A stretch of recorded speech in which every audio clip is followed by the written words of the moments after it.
For all the latest from the world of motoring, hit that subscribe button and stay connected.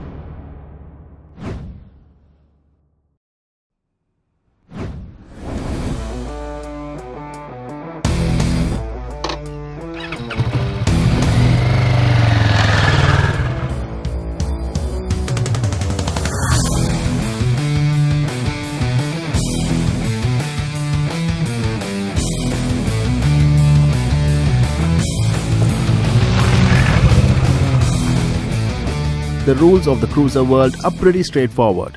Throw in chrome, add in a lot of bottom end torque, make a lot of noise and look good while doing it.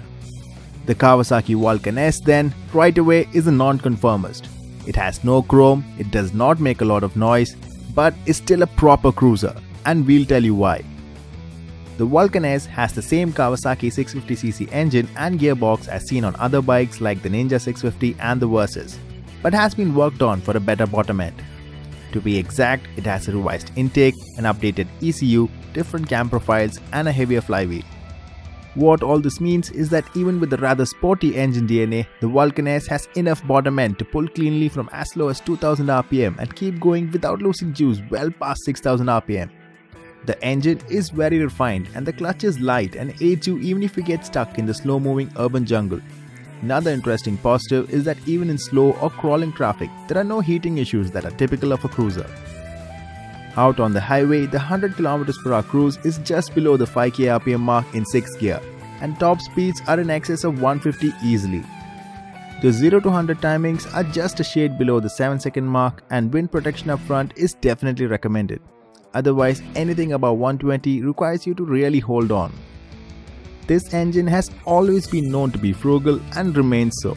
In city, mileage hovered around the 15 km to the liter mark, and out on the highway it returned 21.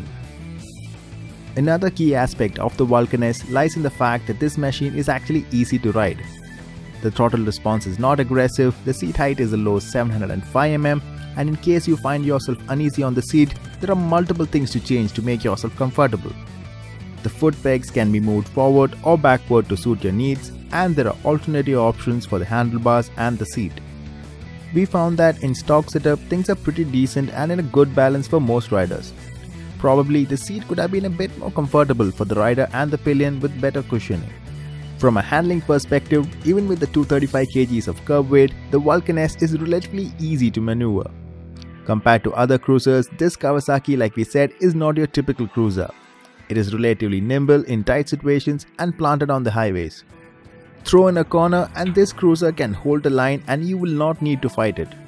The weight never really shows its presence, and that probably is the biggest victory of this cruiser. The only thing that gets in the way once in a while is the ground clearance of 130 mm.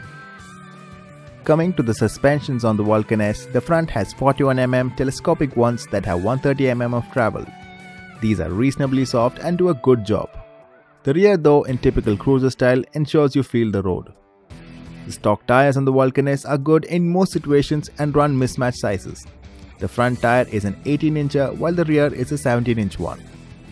Moving on to the braking, the front has a single 300mm disc with a dual piston caliper and the rear has a 250mm disc with a single piston. And these do a really good job. Both ends have gradual initial bite and progressive thereafter. A very welcome move is having ABS as standard. So there you have it. While the typical cruiser parameters do not fit the Kawasaki Vulcan S, what you realize is it does most things better. Another key aspect of this cruiser is that it's built extremely well. Maybe the only thing that is missing on the Vulcan S is the flair and flamboyance associated with the big macho cruiser. But then the Vulcan S was never meant for that.